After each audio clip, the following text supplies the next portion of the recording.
हमारे मुख्य अतिथि महोदय हमारे बीच में आ चुके हैं। मेरा मुख्य अतिथि मेजर जनरल दीप अहलावत जी, विशिष्ट अतिथि डॉक्टर हरिओम पवार जी एवं श्रीमती शिल्पा सरीन जी एवं हमारे महाविद्यालय की प्राचार्य महोदया मैम से सादर अनुरोध है कि हमारे इस खेलोत्सव का फीता काट करके उद्घाटन करें।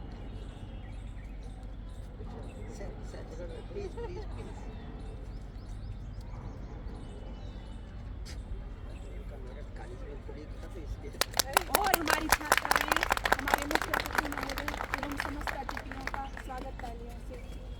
आने वाले अतिथि के लिए स्वागत ताली बजा। स्वागत स्वागत स्वागतम, स्वागत स्वागत स्वागतम।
कॉलेज में जितना भी प्रोग्राम है और कॉलेज के हर साल इलेक्टेड कमिश्नर उसकी लाइब्रेरी बेस्ट है, मैं चाह रही है डी बेस्ट है, डी बेस्ट में अवार्ड भी क्या है अच्छा तो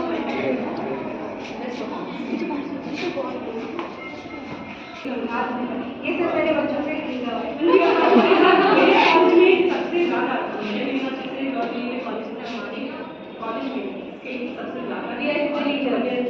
सिलेबस भी डिज़ाइन किया है और qualification files are submitted. Yes. The syllabus made by us is followed by other points. And they get the diploma certificate. It's along with the degree. Actually, So beauty and wellness. Girls का favourite भी रहता है और वो उसमें career option भी बहुत ज़्यादा रहते हैं, तो इसमें हमारी लड़कियों को बहुत ज़्यादा इंटरेस्ट रहता है और बहुत एंथुसियास्टिकली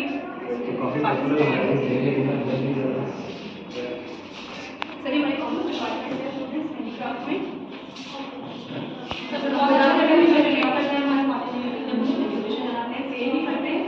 स्टूडेंट्स को भी मौका मिलता है कि वो बनाए सेल करें और आगे फ्यूचर के लिए भी एक platform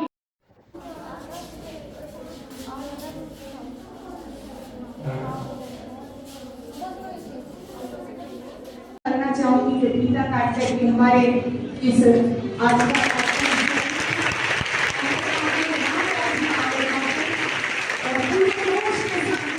students of the cultural committee to present their welcome talks.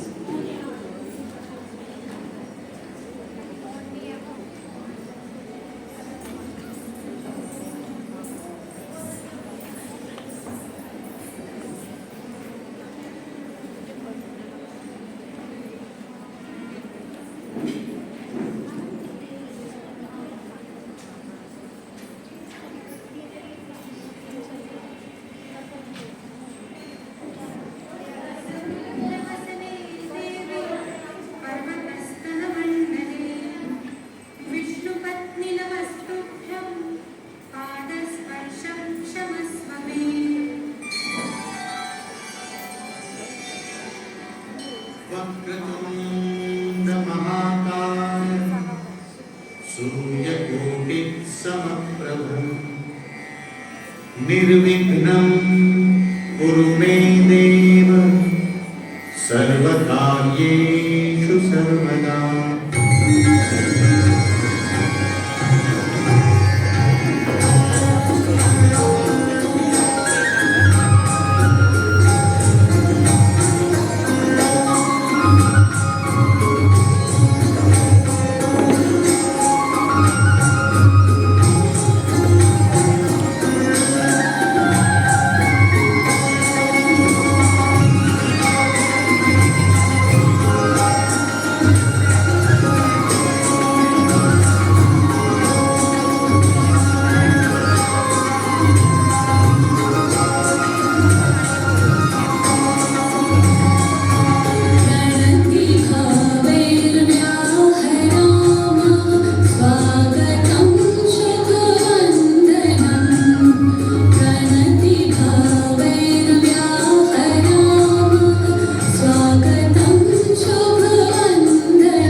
नमस्कार, हार्दिक अभिनंदन।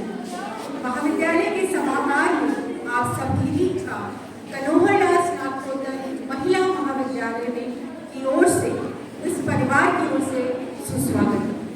It's a matter of great pleasure and honor for all of us at KRSML to have Major General Deep Nenawat Vishisht Seva Medal Arjun Awardee, Commandant RVC Center and College Meerut amongst us today. With a huge round of applause, we heartily welcome you, sir. Thank you, sir, for spending the valuable time for us. मैं अभिनंदन करती हूँ आवाज़े हिंदुस्तान श्रद्धेय doctor Hariom Pawar ji का। महाविद्यालय आपको अपने मध्य पाकर गौरवान्वित महसूस कर रहा है। माँ सरस्वती से आपको प्राप्त आशीर्वाद से निसंदेह आज हमारी छात्राएं धन्य होंगी। हम आभारी हैं सर कि इतने लंबे समय से अस्वस्थ होने के बाद भी आपने हमारा निमंत्रण को स्वीकार किया। धन्यवाद sir. It's a privilege to have Mrs. Shilpa Saleen as a guest of honor. As an entrepreneur, she'll be definitely inspiring her students who have organized the exhibition on skill development. मैं इस कार्यक्रम में उपस्थित सभी अतिथियों का आभार व्यक्त करती हूँ कि आप सभी की उपस्थिति ने हमारे महाविद्यालय और इस अवसर की शोभा को बढ़ाकर हमें गौरवान्वित किया है।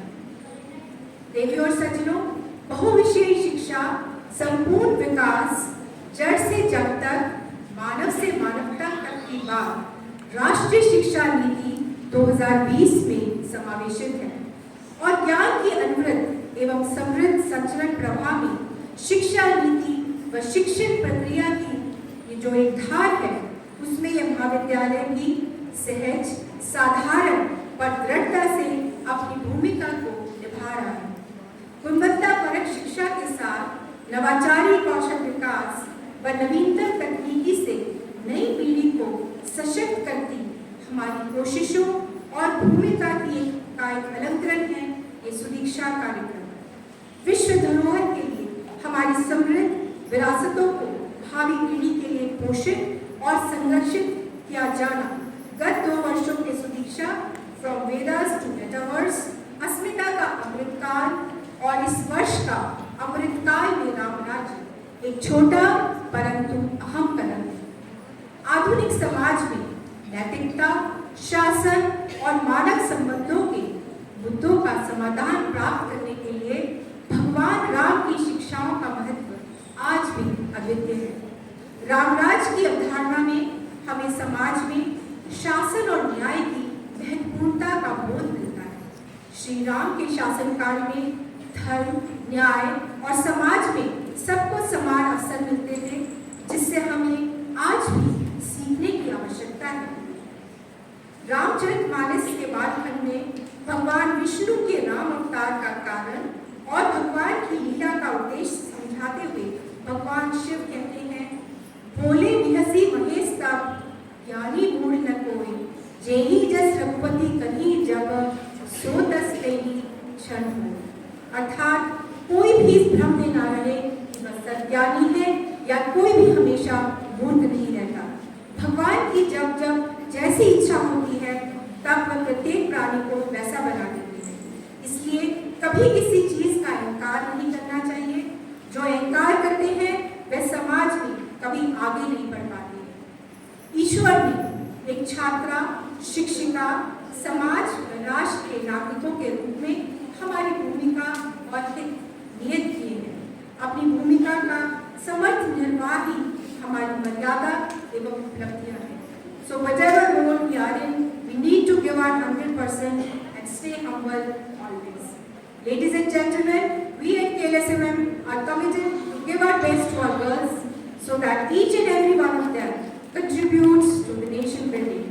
The exhibitions being held today, the small cultural program that will all be part of, the ongoing sports events, and the food that will be tasted from different states of Bharat showcase all that this college is all about.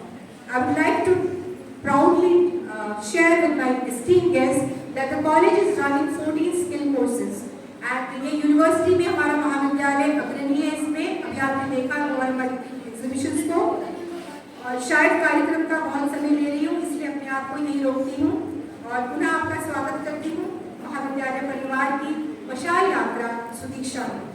आपको जो अच्छा लगे तो हमारी छात्राओं और उनकी जो हमारी जो शिक्षिकाएं हैं उनका प्रोत्साहन करना ना भूलें। और जो खामियां रहती हैं, जैसे हमेशा कहती हूँ, वो मेरी अनुभवहीनता और मेरे नेतृत्व की कमी की वजह से उसका प्रभाव होगा, जिसके लिए मैं क्षमा प्रार्थी हूँ। और अंत में हमेशा की तरह अपनी लिखी हुई 2 लाइन आप लोगों के साथ साझा करना चाहूँगी। उस आसमां की तलाश मुझे, उस आसमां की तलाश मुझे जिसे छू भी सकूं और पाऊं जमीन पर नहीं। धन्यवाद। जय हिंद।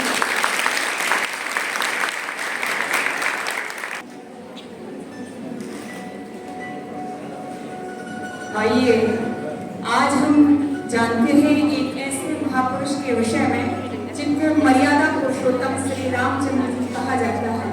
भगवान श्री रामचंद्र जी एक आदर्श पुत्र, एक आदर्श भाई, एक आदर्श मित्र और एक आदर्श राजा की भूमिका में हम सबके दिलों पर अंकित है। उनके साथ में, राम के साथ में उनकी भार्या देवी सीता, उनका स्थान भी आज हर मातृशक्ति के दिल में अंकित है। उनके जीवन में अनेक चुनौतियां आई, उनका पूरा जीवन परीक्षाओं में गुजरा, लेकिन माता सीता हर परीक्षा में पास होती चली गई। उनके भ्राता लक्ष्मण उनके साथ रहे और भक्त हनुमान हर समय अहर्निश उनकी सेवा में तल्लीन रहे। तो आइए हम देख ऐसे ही मूर्त रूप भगवती देवी सीता, मर्यादा पुरुषोत्तम श्री रामचंद्र जी, यतिवर लक्ष्मण और भक्त हनुमान को सादर प्रणाम करते हैं।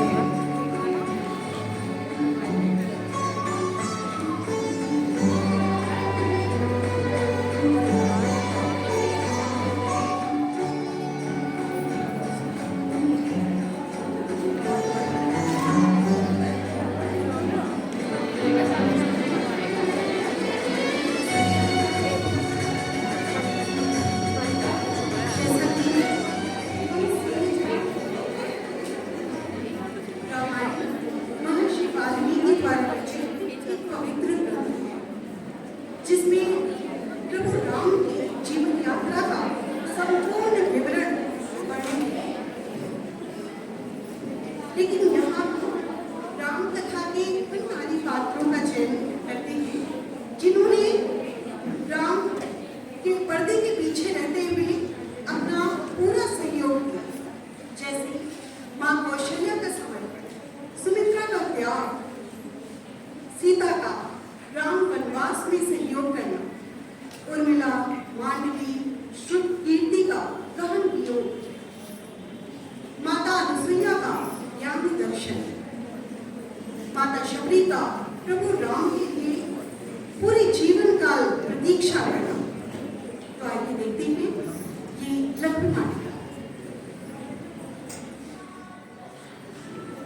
हम रामायण के उन अंशों को दिखा रहे हैं जिनसे नारी पात्र, उनका समर्पण, उनका त्याग उजागर होता है।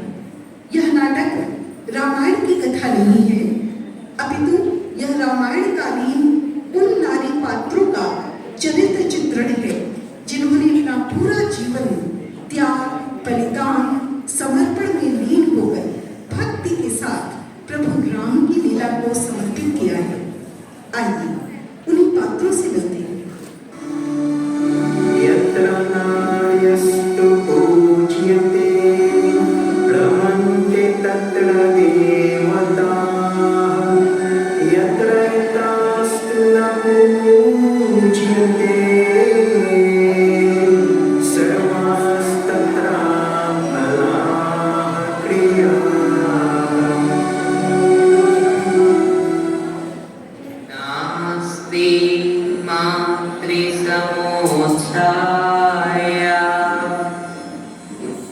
नास्ति मातृ समागतिः नास्ति मातृसमं त्राणं नास्ति मातृ समा प्रिया। प्रकृति एवं नारी मानव जीवन का आधार है। नारी अपने विविध रूपों में हमारे समक्ष उपस्थित होती है, कहीं शक्ति रूपिणी, कहीं पतिव्रता, कहीं ममत्व के रूप में हमारे सामने उपस्थित होती है। माता कौशल्या, जिनका नित्य का नियम था कि वो प्रातः काल यज्ञ से अपनी दिनचर्या प्रारंभ करती थी। आइए उनके कक्ष में चलते हैं। ॐ भूर्भुवः स्वः तत्सवितुर्वरेण्यं भर्गो देवस्य धीमहि धियो यो नः प्रचोदयात्। अंत में ॐ पूर्णमदः पूर्णमिदं पूर्णात् पूर्णमुदच्यते पूर्णस्य पूर्णमादाय पूर्णमेवावशिष्यते। स्वाहा।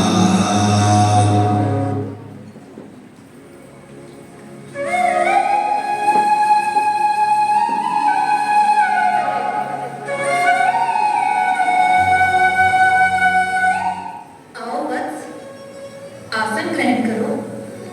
माँ, अब मेरा इस आसन पर बैठना वर्जित हो गया है। अब मेरा समय कुशा के आसन पर बैठने का आ गया है। ऐसा क्यों कह रहे हो पुत्र? तुम तुम्हारे राज्याभिषेक में अभी विलंब है क्या?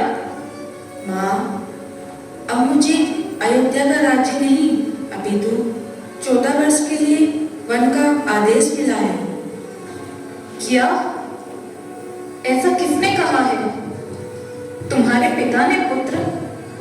यदि तुम्हारे पिता ने ऐसा आदेश दिया है तो मैं कहती हूँ कि तुम वन में मत जाओ, क्योंकि हमारी संस्कृति में माँ का स्थान पिता से बड़ा होता है।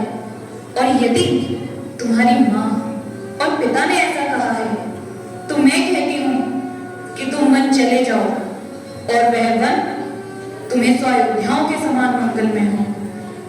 माता, मुझे स्वामी के साथ जाने की आज्ञा दीजिए। ये तुम क्या कह रही हो सीते?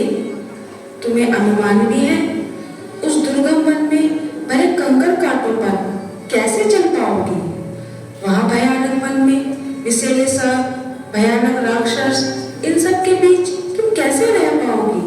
तुम यहीं ठहरो और माता पिता की सेवा करो।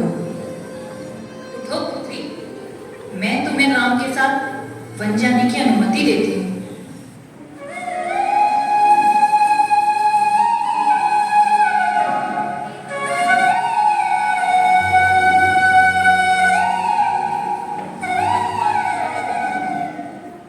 प्रणाम माते। आओ पुत्र लक्ष्मण, आयुष्मान भव। माँ, मुझे वन जाने की आज्ञा दीजिए, क्योंकि जब तक आप मुझे आज्ञा नहीं देंगी, भ्राता राम मुझे अपने साथ वन नहीं लेके जाएंगे। अवश्य जाओ पुत्र, तुम्हारे लिए तो जहाँ राम है वही तुम्हारी अयोध्या। लक्ष्मण, इतना याद रखना, इस संसार में सेवक का धर्म सबसे कठिन धर्म है। जो आज्ञा माता। आयुष्मान भव।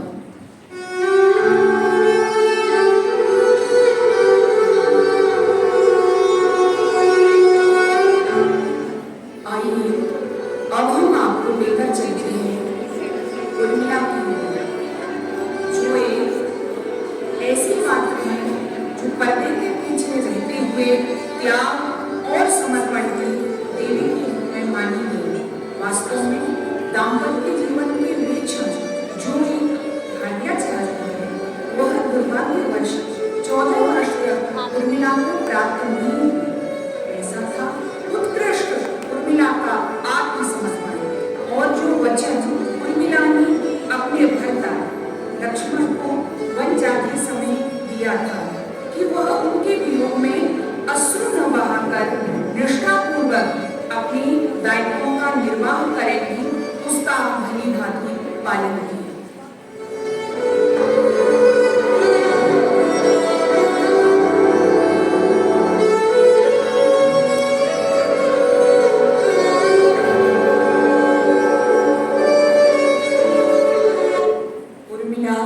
अपने उत्तरदायित्वों का निर्वहन करती रही और अपने स्वप्न में लक्ष्मण को स्मरण करते हुए आनंदित होती रही।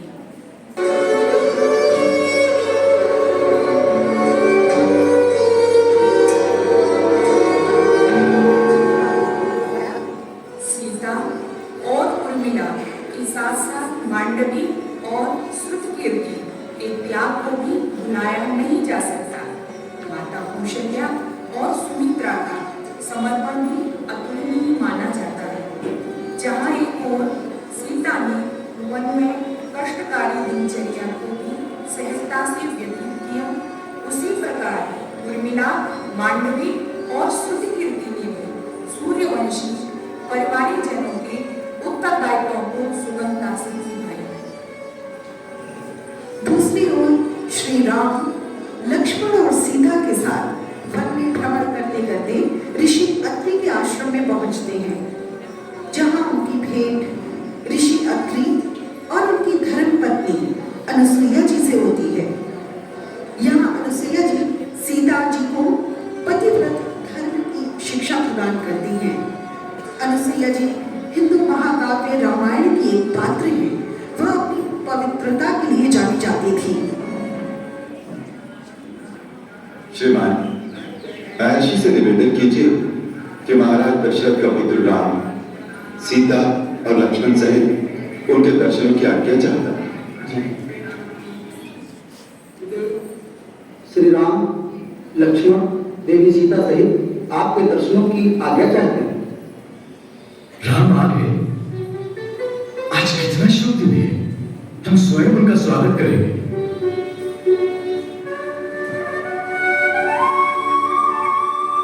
राम, अत्रि के आश्रम में तुम्हारा स्वागत है। आयुष्मान भव। सौभाग्यवती हो।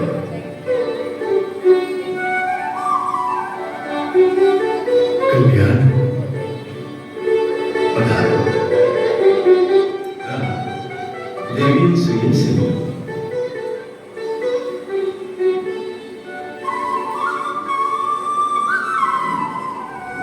महादेवी, मैं दशरथ पुत्र राम अपने अनुज लक्ष्मण और भार्या जनक सुता सीता सहित आपके श्री चरणों में प्रणाम करता हूँ।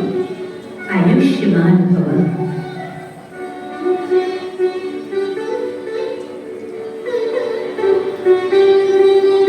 अखंड सौभाग्यवती भव। देवी, सीता को अपने कक्ष में ले जाओ, इनका सत्कार करो तथा विश्रांति प्रदान करो। सीते, विश्व वंदनीय महासती अनुसुईया के दर्शन के लिए देवता भी तरसते हैं। ये वही परम तपस्विनी है जिन्होंने एक समय जब 10 वर्ष तक वर्षा न होने के कारण यहाँ की धरती तप्त हो रही थी, तो अपनी घोर तपस्या से गंगा को प्रसन्न किया और उसकी धारा को यहाँ चित्रकूट तक ले आई, जो पवित्र मंदाकिनी के नाम से प्रसिद्ध है। इसके अतिरिक्त इन्होंने कई बार परिहास ही परिहास में बड़े बड़े देवताओं को भी पराजित किया है। जाओ, इनके श्री चरणों में बैठकर जीवन प्राप्त हो।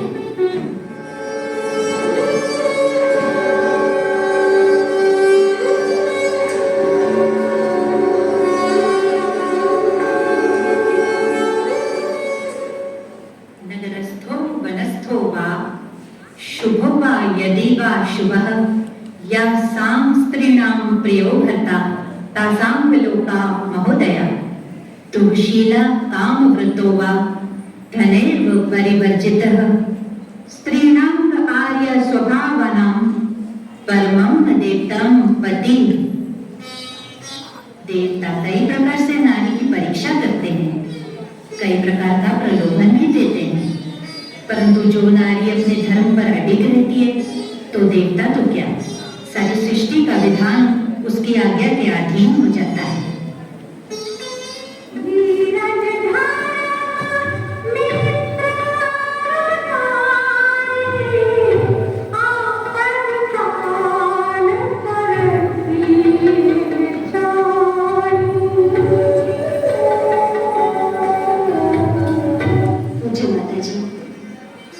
आशीर्वाद ही मेरे लिए अमूल्य चीज है। सीते, इस मिलन की स्मृति में मैं तुम्हें कुछ उपहार देना चाहती हूँ। मेरे पास दिव्य आभूषण, अंगरख, अनुलेपन और पवित्र परिधान है, जो मुझे देवताओं ने उपहार स्वरूप दिए थे, वो मैं तुम्हें देती हूँ।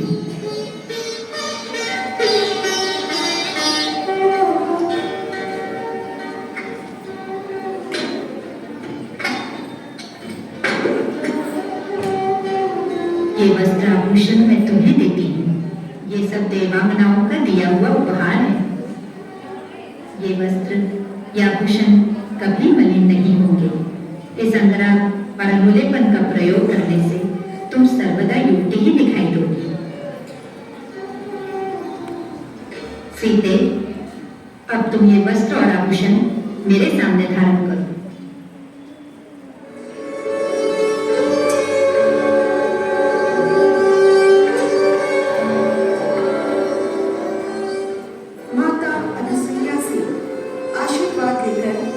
श्री राम, लक्ष्मण और सीता वन वन पंचवटी में कुटिया बनाकर कुछ समय वहां निवास करते हैं।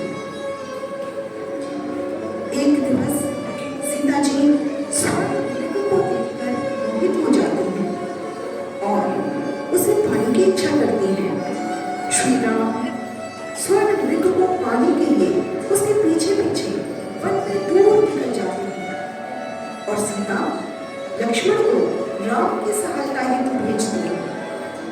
यही वो समय था जब लंकापति रावण छद्मवेश में सीता को हरकर दक्षिण दिशा की ओर ले चला है। राम लक्ष्मण सीता जी की खोज करते करते दंडकारण्य वन में पहुंचते हैं, जहाँ मतंग मुनि की शिष्या माता शकुनी वर्षों से राम के लिए प्रतीक्षा रही। हम माता शबरी के पास जाना चाहते हैं। आप कृपया हमें इनकी कुटिया तक पहुंचा देंगे। माता शबरी के पास? लेकिन आप हैं कौन? मैं राम और ये मेरा छोटा भाई लक्ष्मण।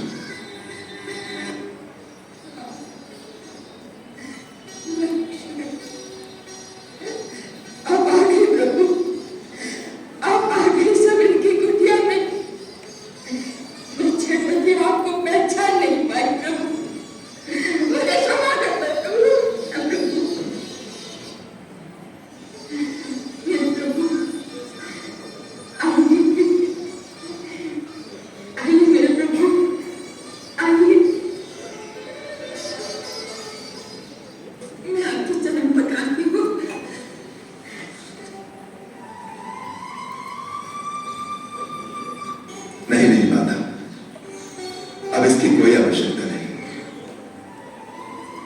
तुम्हारे स्नेह भरे अश्रुओं से मैं पहले ही पवित्र हो गया। आपको भूख लगी होगी ना? हाँ, मैं फल लेकर आती हूँ। फल अभी लाऊं।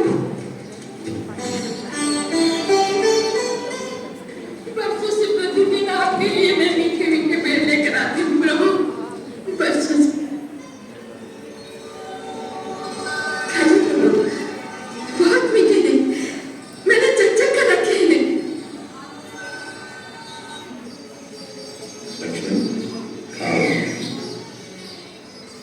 वाह, अच्छे हैं ना? मीठे हैं। इनकी प्रशंसा के लिए शब्द नहीं है मेरे पास। इतने वर्षों बाद ऐसा लगा जैसे माता कौशल्या अपने हाथ से खिला रही हो। लक्ष्मण, ऐसे मीठे फल तो भगवान को वैकुंठ लोक में भी नहीं मिल सकते। हे राम, साक्षात भगवान का दर्शन करके मेरे कई जन्मों के पुण्य फलीभूत हो गए हैं।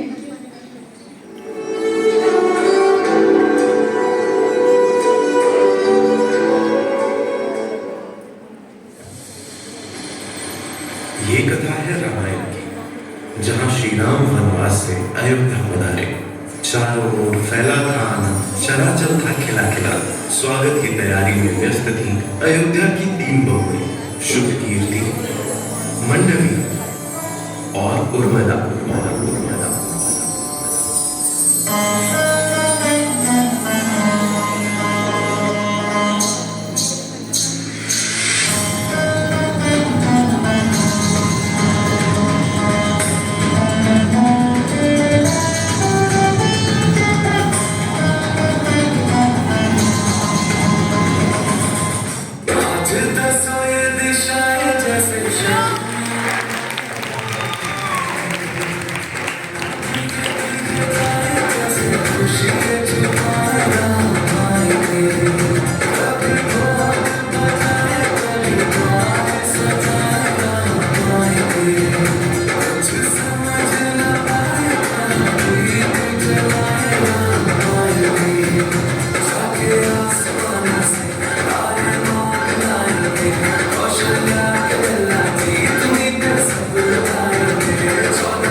राम के जीवन से खून बन के उन दोनों की परछाई बनने की लक्ष्मण ने शपथ दिखाई।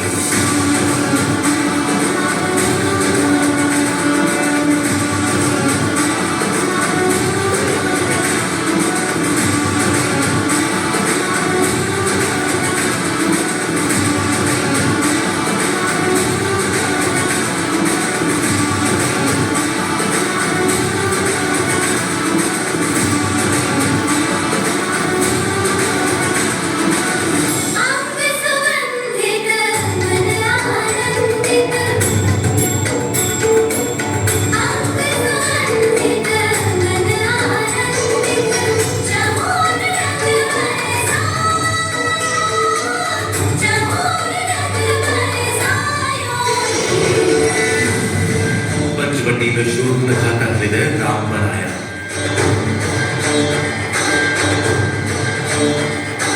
पर मर्यादा पुरुषोत्तम ने उसका विवाह प्रस्ताव ठुकराया। सीता को देख शूर्पणखा अपने असुर रूप में आई। बहन दशानन रावण की है वो, उसने झटकार लगाई। फिर सीता को हानि पहुंचाने उसने कदम बढ़ाया। तभी अनुज लक्ष्मण ने उसकी नाक को काट गिराया।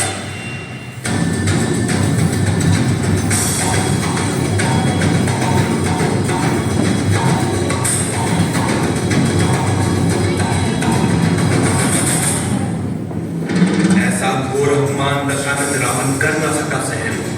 भिक्षाम दे, भिक्षाम दे, भिक्षाम दे। साधु वेश में छल से किया उसने सीता माता का हरण। में डूबे श्री राम ने दिया धनुष और बाण। मन में साधा एक ही लक्ष्य, होगा रावण का काम प्राण। रणभूमि में लंकापति रावण से भीषण संग्राम।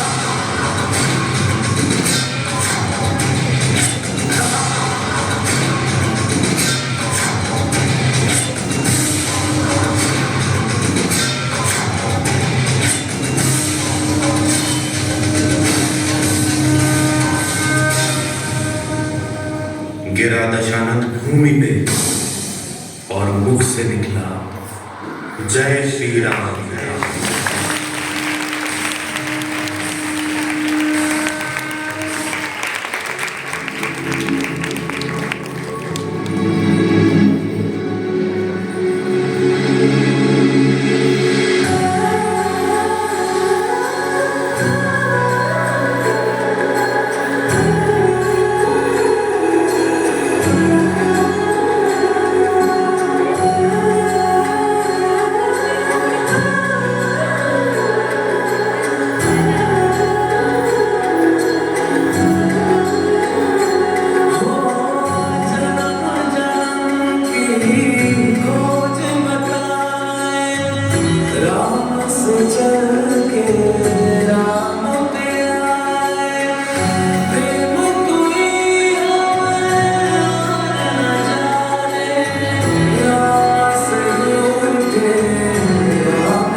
We are honored and delighted to have among us our chief guest, Major General Deep Ahawat, recipient of Vishisht Seva Medal, Arjuna Awardee, Commandant RDC Center and College, Meerut Camp.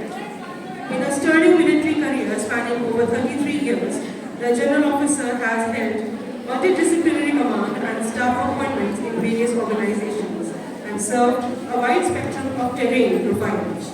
He is also a renowned writer of international repute and has undergone the coveted International Equitation course in 1998 from RD Equitation School, Dublin, Ireland, and completed it with distinction grading. The General Officer is a recipient of the prestigious Arjun Award for his exceptional feats in the National and International Equestrian Championships, bagging 2 medals in the 14th and 15th Asian Games held in Busan, South Korea, and Doha, Qatar.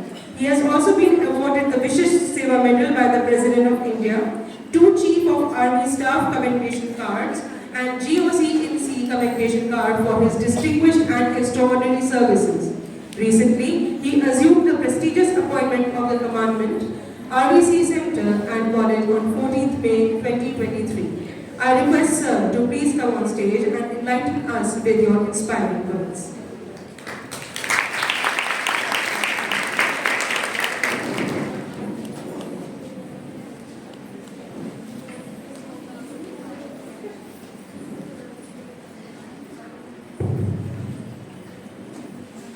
Dr. Hariom Pawar, guest of honor, Mrs. Shilpa Sarin, Dr. Professor Alka Chaudhary, Principal, distinguished guest, and dear students.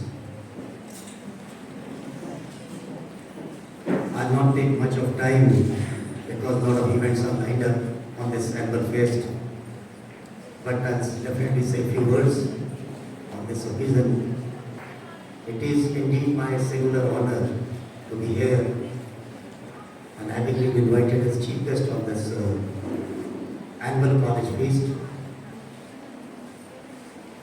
That I wish to convey thanks to the principal and the staff here for inviting me. And I also congratulate you all on this momentous occasion. You are celebrating. It's like a festival. I've seen your exhibitions, your sporting events there. At the same time, I am amazed to see the sense of pride which you all have here, your active participation in the events, which a couple of events I witnessed, and the kind of energy you all have is really admirable. And I also compliment to those who are working behind the curtains tirelessly to present a spectacular show. Is a testimony to their commitment and dedication to this trust, to the college and the assigned task. It gives me immense pleasure to know I was interacting with the principal. In fact, Kanohar Lal Mahila Mahavidyalaya is actually contributing in nation building. You are strengthening the nation, you are supporting the nation by empowering the society. Not only education, but I've also seen and witnessed you are instilling cultural, social and personal values among students, which is, I think these days, when the top universities are slightly away from this kind of education, and it's quite impressive. We are going close to our society and you are bridging up the gap.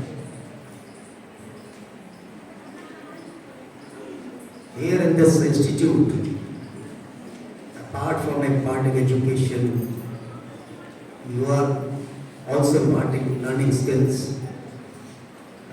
Students are learning skills so that they can play a meaningful role you are enabling them to play a meaningful role in the society,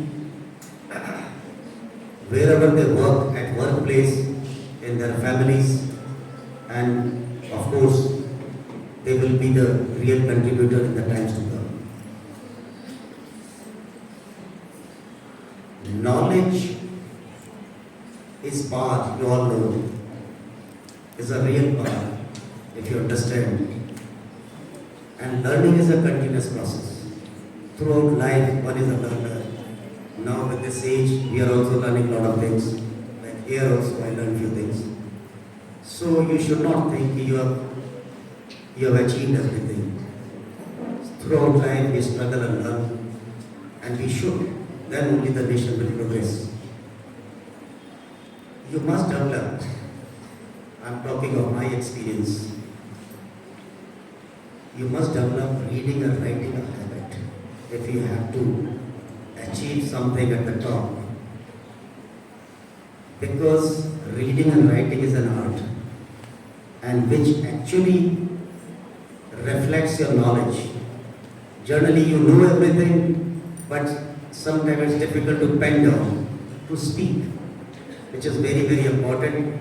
And unless you communicate with me, I will not come to know your knowledge. Because communication skills are also equally important. An art of verbal and written expressions is very, very important. Your quest for knowledge should never diminish. An ability to write well is an important aspect in any individual's life. I would further add on, we all think we have done graduation, post-graduation, education is complete. Education is only considered complete if you are able to perform and fulfill your responsibilities toward nation, society, your family and self. You are well aware the world is changing rapidly. Every day there's some new advancement coming up. You must be watching TVs, reading newspapers, interacting in various forums. And these changes are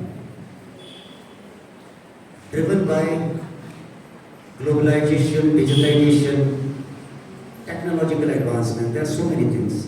But at the same time, you need to understand true purpose of education. It is very important. Reading books is one part, but understanding is another part. Today's environment is highly challenging, highly competitive. There is no scope of shortcoming. One mistake will bring you down from top to bottom. So the competition is so high, leaving no scope of shortcomings. So one has to be very, very sharp, very, very focused. And you are also required to be aligned and realigned with the vision of nation. Generally, we don't align what nation requires. We read and look for jobs and forget everything. That is not the actual purpose of education. So you have to align yourself, you have to tow yourself with the vision of nation, and with the changes being adopted by the society. With little bit of interaction which I had with the principal, I am highly confident that the faculty, teaching staff here is professionally highly competent, who are capable of prioritizing key result area for comprehensive development of the education ecosystem. They know their job, then only you lead a healthy team, a focused team to achieve your laid down goal and targets. Every organization has a targets and goals. So unless you are focused with the perseverance and the dedication, then only you can achieve the laid down target, which is important for the growth of the institute. If you have no targets, no focus, no future planning, so you are just passing your time. So that's another important aspect. You all are here. From here you will go to post-graduation and various fields. You are innovators, creators, builders and leaders of the future. You can transform yourself if you have decision-making abilities. Your health is, you are healthy, because if you are healthy, then your mind would be healthy. That's very important.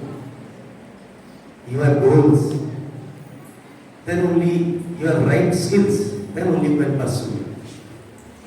And since you are beginning your career, you should learn everything right from the basic.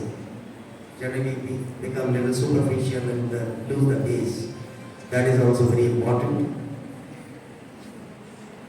Being from army and sports background, I will say a few words on that also.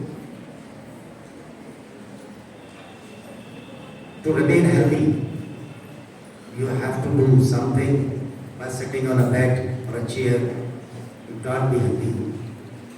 Health and fitness is also, they are important aspects in the life. So you must play, must learn. The sports, games and physical fitness also teaches you discipline, patience, confidence, zeal, and most importantly, team and sportsman spirit, which is very, very important. So,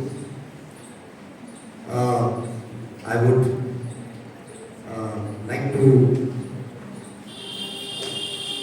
I wish to convey my appreciation, deepest gratitude and compliment to the principal, staff and students who all have planned and presented a spectacular show. I would say meaningful show.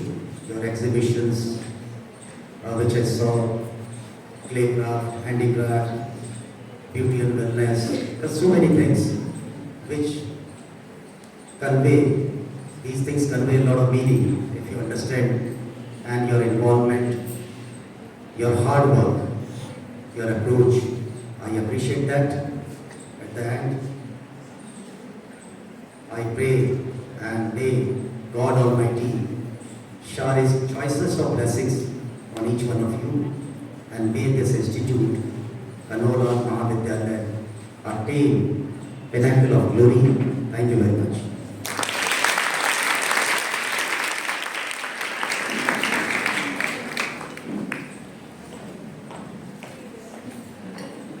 Thank you, sir. I request sir to please stay here for a little while, and I request Principal Ma'am to please come on stage and felicitate sir.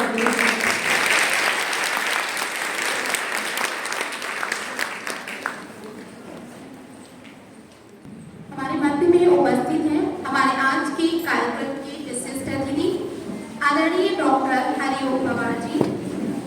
आप वीर रस के सशक्त हस्ताक्षर हैं। आप Meerut college के विधि संकाय के सेवानिवृत्त प्रोफेसर हैं। आपने साहित्य जगत की सेवा करते हुए अनगिनत रचनाएं लिखी हैं। आपको निराला पुरस्कार, भारतीय साहित्य संगम पुरस्कार, रश्मि पुरस्कार, सर्वश्रेष्ठ कवि पुरस्कार व आवाज हिंदुस्तान जैसे सम्मानों से नवाजा गया है। आप एक ऐसे कवि हैं जिनकी कविता युवा वर्ग से लेकर वृद्ध तक सुनकर भाव विभोर हो जाती है। आज हमारा महाविद्यालय परिवार आपको अपने समक्ष पाकर गौरवान्वित महसूस कर रहा है।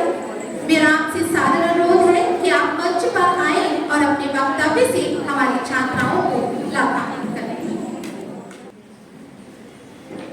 मेरा सौभाग्य है कि मैं 2 महीने की लंबी बीमारी के बाद आज पहली बार अस्पताल और घर से बाहर निकला। पहली बार 2 महीने बाद और मैंने इस अवसर का लाभ उठाया कि घर से बाहर निकलने का इससे अच्छा मौका और नहीं हो सकता। तो कविताएं तो अभी मैं सुनाने की स्थिति में नहीं हूँ। मेरे अभी 3 ऑपरेशन हुए और मैं एक लंबी बीमारी से गुजरा हूँ। राम पर जो बहुत श्रेष्ठ मंचन हुआ एक नाटक, ये उसको नाटक क्या है, तो राम का जीवन को राम पर मैंने 1992 में एक कविता लिखी थी। उस कविता को लिखने के लिए मैं बहुत लाइब्रेरीज में घूमा, तो मुझे कुछ ऐसी छोटी छोटी बोध कथाएं पढ़ने को मिली। तो छोटी छोटी बोध कथाएं 1-1 मिनट की वो मैं आपको सुनाता हूँ। राम से बड़ा चरित्र पूरे विश्व में कोई मिलता नहीं। अगर किसी से पूछो कि आपको भाई कैसा चाहिए, तो राम जैसा। राजा कैसा चाहिए, तो राम जैसा। किसी ने रावण से पूछा कि दुश्मन कैसा चाहिए, तो रावण के मुंह से भी निकला कि राम जैसा। तो राम एक ऐसा चरित्र है, संसार में सब पाने के लिए लड़ते हैं। राम त्याग का सबसे बड़ा उदाहरण है। अगर राम जैसी नीति अब सब अपना लें तो देश का पर्यावरण भी सुधर सकता है। मैं कहानी सुनाता हूं, छोटी छोटी 1-1 मिनट की, आपको याद रहे। जब पुल बनाने का काम शुरू हुआ, नर नील ने जिन पत्थरों पर राम लिख दिया वो पत्थर तैर गए। जब पुल बनाने का काम चल रहा था तो राम सागर के किनारे बैठे देखते हैं एक दिन एक गिलहरी पेड़ से उतरी। पेड़ से उतरकर वो पानी में गई, सागर में गई, सागर में भीगी और बाहर निकलकर रेता लपेट लिया अपने बदन से और उस रेते को सागर में धो दिया। फिर बाहर निकली, फिर रेता लपेटा, फिर सागर में धो दिया, फिर बाहर निकली, फिर रेता लपेटा, फिर सागर में धो दिया। राम बोले क्या कर रहे हो? तो गिलहरी तन के खड़ी हो गई, बोली आपको दिखाई नहीं देता मैं आपके लिए पुल बना रही हूं। राम ने पूछा तुम्हारी मिट्टी के 10-20 कण जो भीगे बदन से लिपट जाते हैं उनको समुद्र में डाल देने से मेरा पुल बन जाएगा? गिलहरी बोली मत बनो। लेकिन इतिहास में लिखा जाएगा कि जब आपने कोई न्याय का काम शुरू किया तो जब मिट्टी के 10-20 कण दिए हों, योगदान मैंने भी दिया था, मदद मैंने की।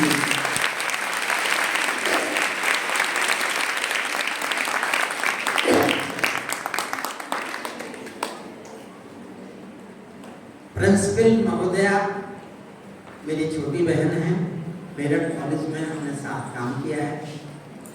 मैंने भी जीवन के 39 साल पढ़ाने में गुजारे। मैंने कानून पढ़ाया 39 साल। एक और बहुत कथा सुनाता हूं मैं आपको इन दिनों की। मैं बहुत आभारी हूं प्राचार्य जी का। अगर वो आज मुझे नहीं बुलाती तो मैं घर से, मुझे घर वाले निकलने नहीं देंगे। डॉक्टर ने कहा कि इस मास तक एक बाहर नहीं जाएगा। मैं तो बाहर नहीं जा रहा, मेरठ नहीं जा रहा। तो एक बहाना मुझे मिल गया और मैंने 50 साल इस दुनिया में गुजारे हैं मंच की कविता पढ़ते हुए, तो मैं इस दुनिया के बिना जी नहीं सकता। जब नर नील ने पत्थरों पर राम लिखा, वो पत्थर तैर गए। ये खबर लंका पहुंच गई। लंका की जनता डर गई कि कैसा राजा राम है जिसके नाम के पत्थर भी तैरते हैं। तो उन्होंने कहा अपने राजा रावण से कि तुम भी पत्थर पर रावण लिख के तैरा के दिखाओ। वो तो मायावी है, कैसे लड़ोगे उससे? या तो तुम भी ये करिश्मा दिखाओ जो राम का करिश्मा है। तो बोध कथा में लिखा मिलता है कि रावण ने भी जनता के सामने समुद्र के किनारे पत्थर पे रावण लिखा, समुद्र में छोड़ा, पत्थर तैर गया। जनता तो खुश होकर ताली बजाने लगी। लेकिन रावण जब घर पहुंचा तो उनकी पत्नी मंदोदरी ने जाते ही पूछा, ये बताओ ये हुआ कैसे? मैं जानती हूं आपको पत्थर तैराने की कोई विद्या नहीं आती, पत्थर तैरा कैसे? तो रावण की आंखों में आंसू आ गए और धीरे से बोला, किसी को बताना मत। मैंने पत्थर पे रावण लिखा, उसे समुद्र में छोड़ा और धीरे से कह दिया तुझे राम की कसम है जो बोला। तो राम एक अद्भुत चरित्र है। मैंने जीवन में जो सबसे अच्छी कहानी सुनी है, पढ़ी है, उससे अच्छा मैंने जीवन में कभी कुछ नहीं सुना। आधे मिनट की कहानी है, इसको याद रखना। रावण सीता को चुराकर ले गया तो उसकी पत्नी इस बात से खुश नहीं थी, कहती थी तुमने पाप किया है। रावण रोज रोता था, रोज रोता था, क्योंकि सीता ने कभी आंख उठाकर रावण की ओर देखा ही नहीं। वो इसलिए रोता था कि सीता उसको देखे। तो एक दिन उनकी पत्नी ने कहा तुम रोज रोते हो केवल इसलिए तुमको देखे सीता, तो मैं बताती हूँ रास्ता। हालांकि तुम पापी हो, पाप किया है, लेकिन अपने पति को रोता कौन देखे? तो मैं एक रास्ता बताती हूँ, सीता तुमको देखेगी। रावण ने कहा बताओ। बोले तुम मायावी हो, माया को सोने का हिरण बना सकते हो, तो तुम माया से राम का चेहरा क्यों नहीं लगा लेते? राम का चेहरा लगा दो, अशोक वाटिका में चले जाओ, सीता ये समझेगी कि राम खोजते खोजते आ गए हैं, देख लेगी तुमको आंख उठाकर। इतना सुनते ही रावण और रोया और उसने मंदोदरी से कहा कि देवी ये कोशिश तो मैंने सीता को चुराने के बाद हजारों बार की। ध्यान देना, मेरी बात को याद रखना, इससे अच्छा मैंने जीवन में कभी कुछ नहीं सुना। ये कोशिश मैंने हजारों बार की, लेकिन मैं जैसे ही राम का चेहरा लगाता हूं, मुझे हर पराई स्त्री में अपनी मां दिखाई देने लगती है।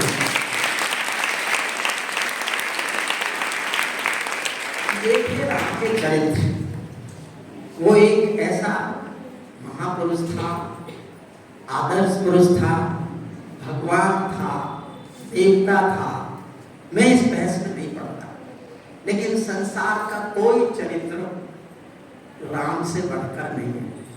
आज अगर राम का पुनर्जन्म जैसा हो रहा है, देश राम में हो रहा है, राम का मंदिर बना है, तो इससे पूरी दुनिया में संदेश गया कि जब पूरा यूरोप और पूरा संसार राम की ओर जा रहा है, भारत राम की ओर जा रहा है।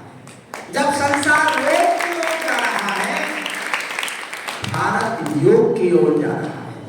ये परिवर्तन, ये हमारी सोच का इस समय जो परिवर्तन आया है, ये हमारे संस्कार संस्कृति के लिए। हम अपने संस्कार संस्कृति को छोड़ देंगे तो सब कुछ खत्म हो जाएगा। संस्कार मर जाएंगे तो संस्कृति दम तोड़ देगी, संस्कृति दम तोड़ देगी तो फिर कुछ बचेगा। इसलिए मैंने खुद अंग्रेजी में पढ़ाई की और अंग्रेजी में पढ़ाया, लेकिन मेरा दृढ़ विश्वास है अंग्रेजी भाषा आपको कार दे सकती है, संस्कार नहीं दे सकती। संस्कार अपनी मातृभाषा देती है। दुनिया की कितनी भाषा सीखो, लेकिन अपनी मातृभाषा से लगाव कम नहीं होना चाहिए। आप विद्यालय में हैं, विद्यार्थी हैं। मेरी 2 महीने की कमजोरी, बीमारी मुझे कविता नहीं सुनाने देगी। मैं प्राचार्य जी को वचन दे के जाता हूँ कि मैं अभी लगभग 15-1 महीने में ठीक हो जाऊंगा बिल्कुल, और फिर मुझे बुलाइए, मैं आपको घंटों कविता सुनाऊंगा। मेरे से यही आता है और कुछ नहीं आता। रिटायरमेंट के बाद मैं बहुत आभार व्यक्त करता हूँ आज के guest honour Salim madam, Salim ji का भी, और आप सबका, जिन बच्चों ने हैंडीक्राफ्ट के बनाए हुए हैं, अद्भुत हैं बहुत। ये क्रिएटिविटी हमारे मोदी जी भी कहते हैं लोकल फॉर लोकल, वो यहीं से शुरू होता है। उसका जन्म यहीं से है कि हम कोई ऐसा एक प्रोडक्ट बना दें और फिर उसको इतना लोकल कर दें, वो लोकल होते हुए भी ग्लोबल हो जाए। इससे बड़ी और कोई प्रगति दुनिया में किसी के लिए नहीं हो सकती। मैं प्राचार्य जी का बहुत बहुत आभार व्यक्त करता हूँ, क्योंकि मैं उनसे मना नहीं कर सकता था। और आगे भी किसी दिन एक दिन बुलाएं, आपको ऐसे इकट्ठा कर लेना, आपको कविता सुनाने आऊँगा। और मैं बहुत बहुत धन्यवाद देता हूँ यहाँ के स्टाफ का, स्टूडेंट्स का, बच्चों का, सबका।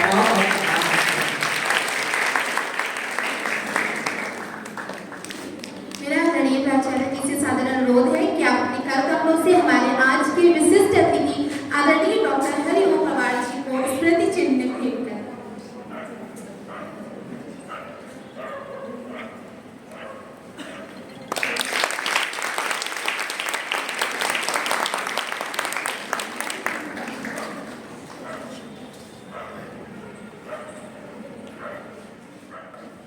sir.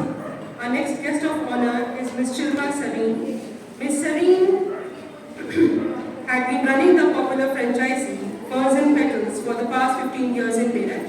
Currently, she is one of the directors in an NGO under the name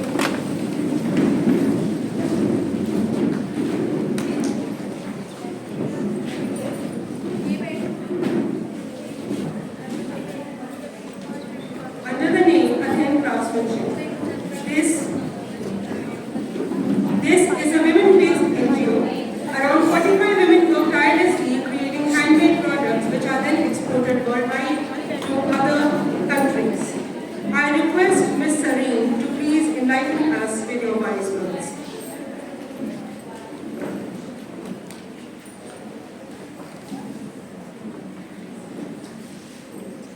Thank you everyone for inviting me here. Thanks to Dr. Alka Chaudhary for having me here in front of all of you. आज ये performance देख के अपना बचपन जब रोज Sunday सुबह TV के सामने रामायण देखते थे, बिल्कुल वो दिन याद आ गया और मेरे को बिल्कुल अभी भी बोलने में भी गूज़बम्स हो रहे हैं। कितना वेरी वेल डन, बहुत हार्ड है इसके पीछे, बहुत लोगों ने मेहनत की है, तो पर्दे के पीछे उनका बहुत बड़ा योगदान है। Commendable job, I have no words to say. आपकी प्रदर्शनी, आपका खेल के ऊपर कितना ज़्यादा महत्व देना, जो आजकल नॉर्मली स्कूल्स में नहीं है, बहुत अच्छा लगा देख के। बिकॉज पढ़ाई तो है ही अपनी जगह, बहुत ही इम्पोर्टेंट है, बट ये सब चीज़ें भी साथ साथ आपको बहुत तरीके से डेवलप करती हैं, आपका फ्यूचर बनाती हैं। किसी को नहीं पता कल आप में से बहुत बड़ा एथलीट निकल जाए, बहुत अच्छा प्लेयर निकल जाए, बहुत अच्छा एक एंटरप्रेन्योर निकल जाए, जो लोगों के बारे में सोचे, काम करे, आगे अपने साथ 100 लोग को जोड़े, उनको भी काम दे। इन्हीं छोटी छोटी चीज़ों से डेवलप करते हैं। हमारे यहाँ ऐसी ही बहुत सारी लेडीज़ काम करती हैं। हमने अपने स्कूल की लेडीज़ से शुरू किया था, जैसे आपके स्कूल कॉलेजेस में भी हैं वर्कर्स, सबको स्किल आती हैं, छोटी छोटी चीज़ें बनानी शुरू करी, उनसे देखा किस तरीके से बना सकते हैं, क्या हम कर सकते हैं। और over a period of 4 years आज इतना सुंदर काम कर रही है हम लेडीज, हम बता नहीं सकते। उसके लिए I request doctor Chaudhary please get every one of you to school and have a look कि किस तरीके से आप लोग को भी उस चीज़ में फ्यूचर मिल सकता है और बहुत लोगों का भविष्य आप लोग संभाल सकते हैं। Thank you so much, I have no other words to say. Thank you so much for your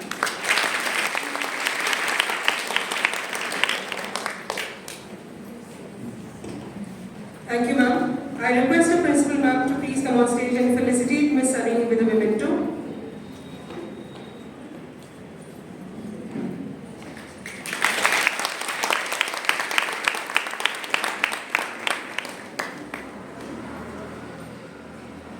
और अब मैं हमारे महाविद्यालय की डीन आदरणीय प्रोफेसर किरण प्रदीप मैम को मंच पर सादर आमंत्रित करती हूँ, जो आप सभी के समक्ष हार्दिक धन्यवाद व्यक्त करेंगे।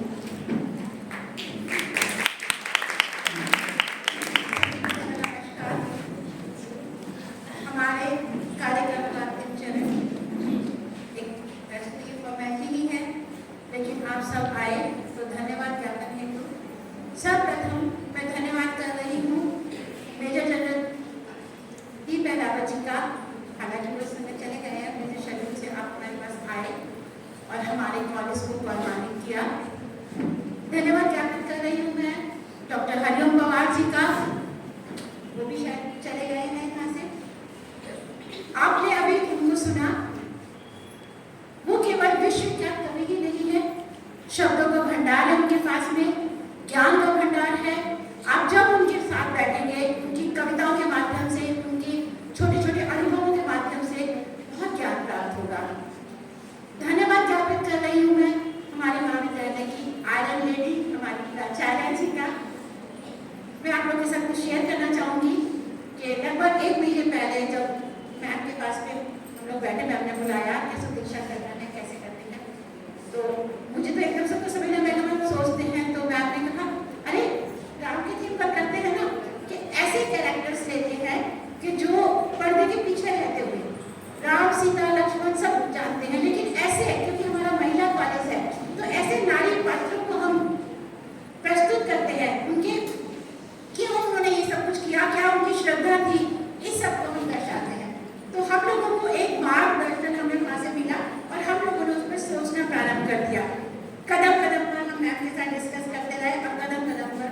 इसी के साथ साथ धन्यवाद मेरे ख्याल से कोई छूटा नहीं होगा।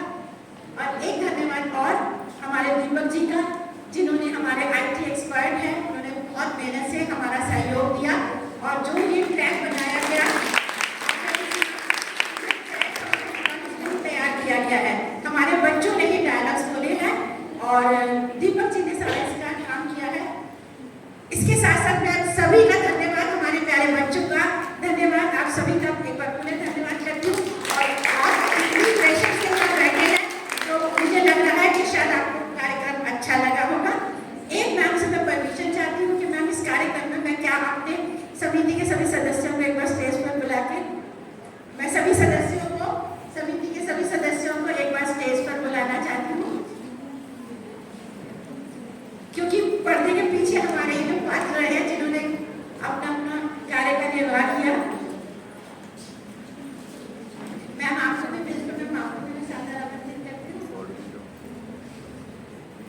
शिल्पा मैम,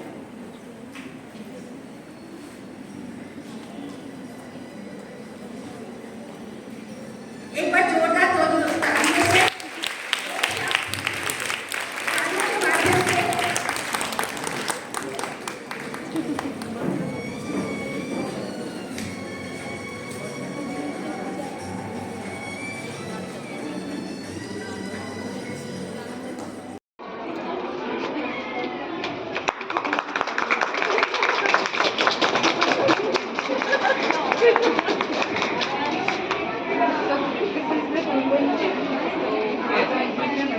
बताओ बेटा।